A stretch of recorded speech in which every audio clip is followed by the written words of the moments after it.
sa inyo mga kagiliw. At ngayong araw, akin naman ipapakita sa inyo yung penetration nito. Penetration at accuracy ng aking laruan. Ayan. So, larong dihangin to mga kagiliw. Ito yung pin niya. Pito. Ayan. Naka-scope tayo. May reel na rin. May stable na bat. Maganda ng pagkakagawa ko ng bat niya mga kagiliw.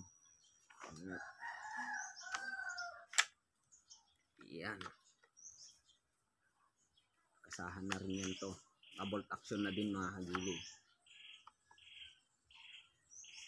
So yung isa pa mga kagiliw, lalagyan ko pa kasi ito ng rotary mag. Kung naalala nyo yung FX ko, ganun yung gagawin ko dito mga kagiliw, lalagyan ko ng rotary mag. Yan mga kagiliw.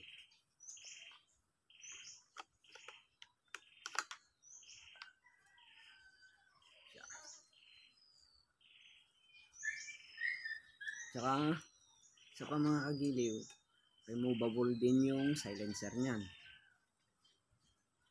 Yan. Maliit lang siya pag wala siyang silencer mga kagiliw. Ganito lang kahaba. Yan.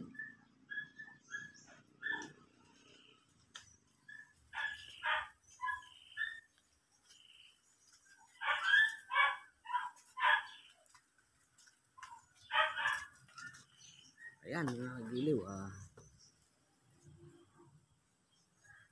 Bago yung mga kagiliw magpasa muna tayo ng magandang comment dito sa ating YouTube channel. At shoutout na rin natin sila mga kagiliw. So pasasalamat na rin sa pag-shoutout. So ayan mga kagiliw mga kagiliw.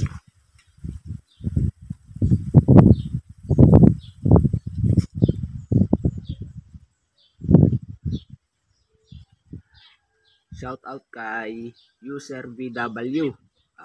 Ito yung comment niya. Napakaganda naman yan bro.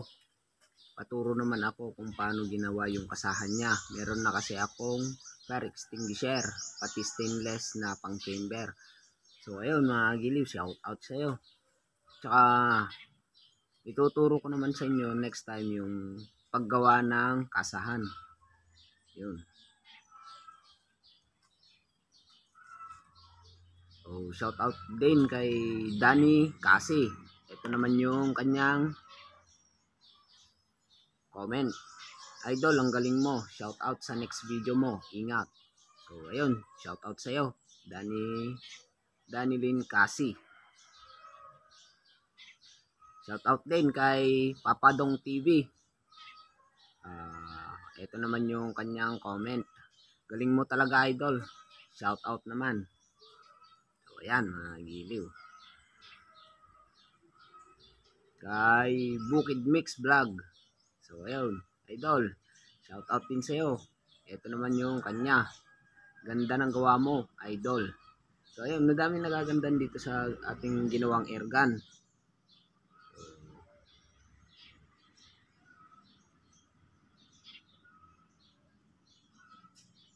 So, salamat din kay at shoutout na rin kay Fishing Gun and Cooking with Lakay. So ayun, kakapwa Ilocano natin to.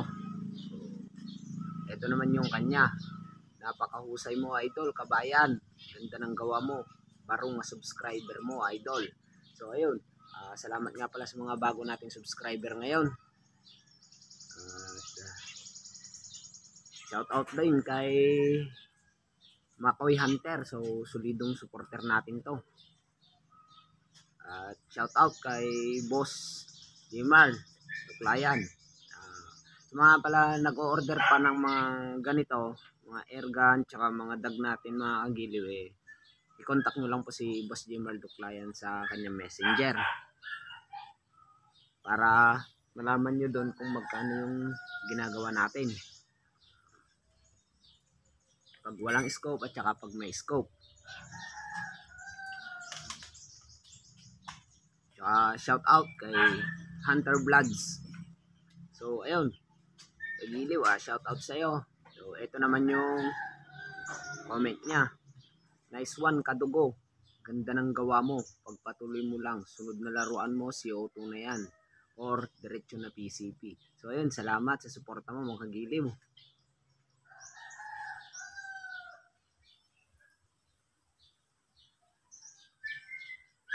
So ayun, sa mga nagtatanong din nga pala ng kung ilang PSI yung kaya ng ating tangke. So hindi ko pa malalaman kasi nga wala pa tayong gauge mga Kagiliw.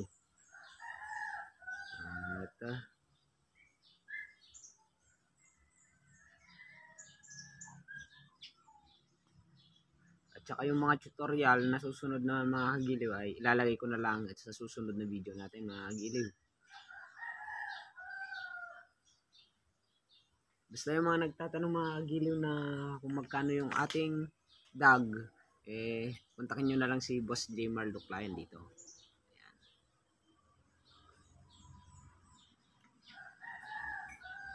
So ayun na nga, uumpisan na natin to. So kung patatamaan natin ngayon mga Kagiliw ay sa layong 15 meters lang mga Kagiliw. So nandito kasi tayo dito sa may bahay, kaya hindi tayo makakadali ng mga 20 meters. Kaya mula dito hanggang doon sa pinakapader niya, yun na lang patatamaan natin. Nasa layong 15 meters.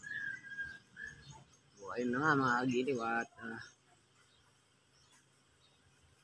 umpisan na natin to. So ito nga palang cellphone na isa, lalagay natin doon para makita naman yung patama natin doon. Ayan. Stay tuned lang at bobombahan ko na muna to mga Kagiliw. So hindi ko napapakita yung pagbomba ko para naman mabilis.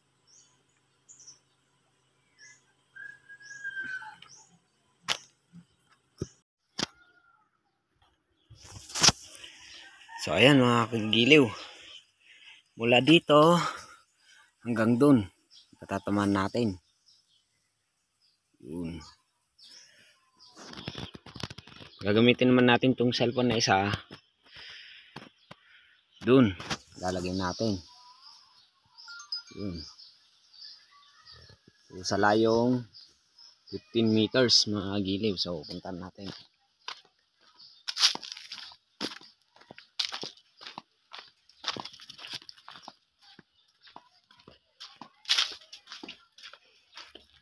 Ayan mga Kagiliw. Kasi laki lang ng 5 piso mga Kagiliw yung patatamaan natin.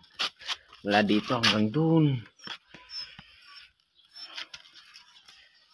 So ilalagay natin yung isang cellphone dito. Ayan.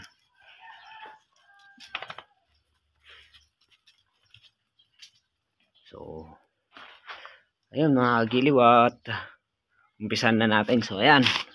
Walang ibang butas yan mga Kagiliw.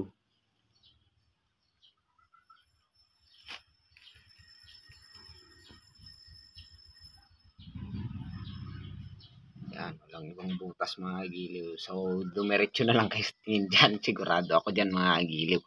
So ayun, umpisan na natin mga Kagiliw.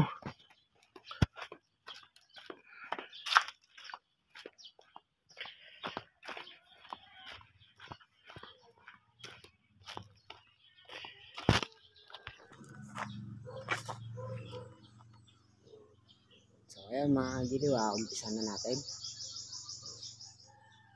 sa layong 15 meters.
No.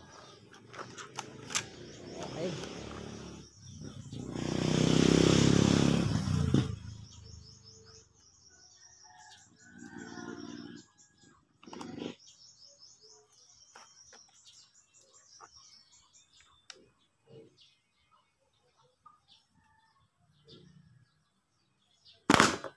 Apat. Ayos na ayos mga kagiling.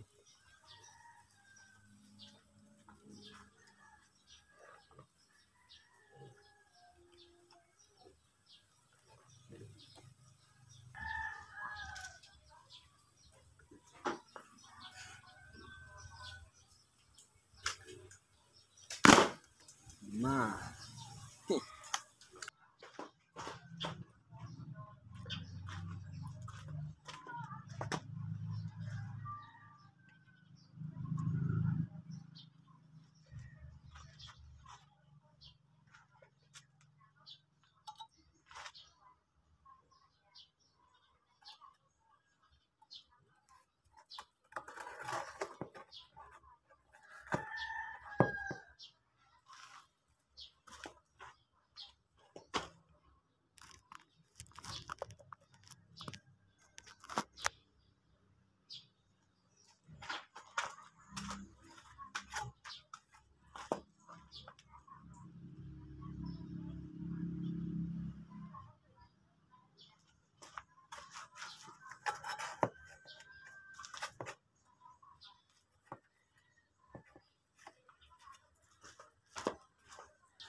So, susunod naman natin kagantong penetration mga kagiling. So, naglagay nga pala ako ng lata dun sa taas.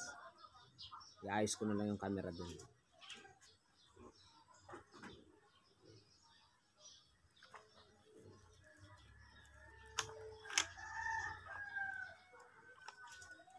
So, ayun, mga kagiling. Ngayon naman, penetration naman mga kagiling. Sana ganun pa rin patama natin mga kagiling.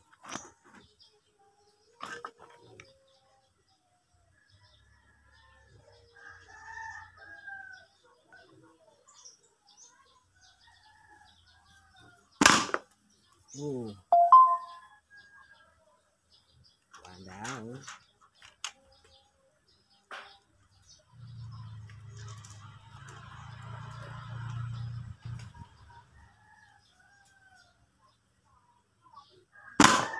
Dalawa.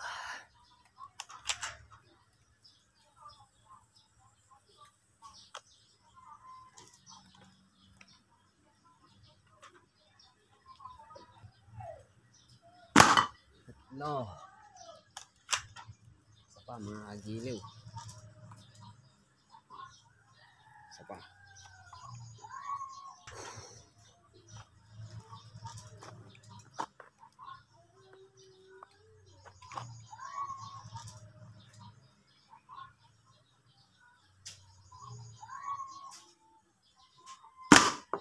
Deng deng. So, ayun mga kagiling. Samahan nyo akong tignan natin yung mga patama natin ngayon doon. Giliw tignan naman natin yung pinatama natin doon. Layong 15 meters mga giliw.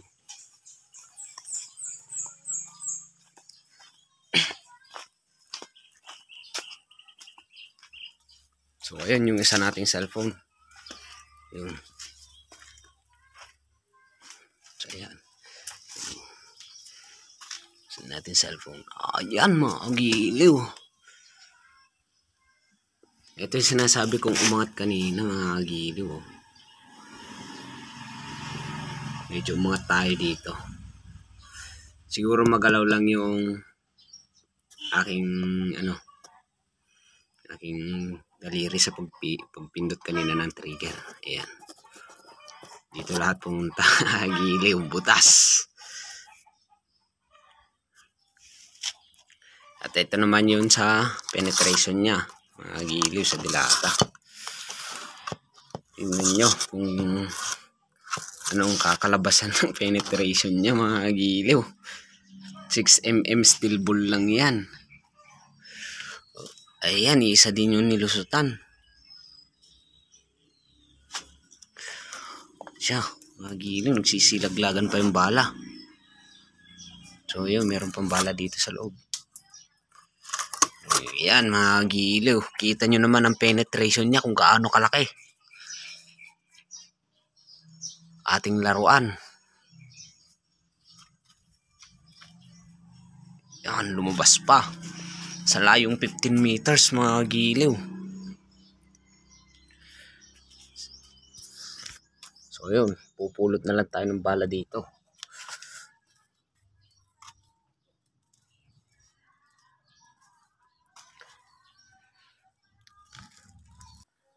So ayun mga kagiliw, at dito na nagtatapos yung ating penetration at saka accuracy ng ating laruan mga kagiliw. Yan. So, sa susunod na mga kagiliw, try na natin itong i-hunting, pang-hunting. So maganda naman tama niya lalo pag 15 meters. Pero sa tingin ko accurate din to sa mga 20 to 25 meters mga kagiliw.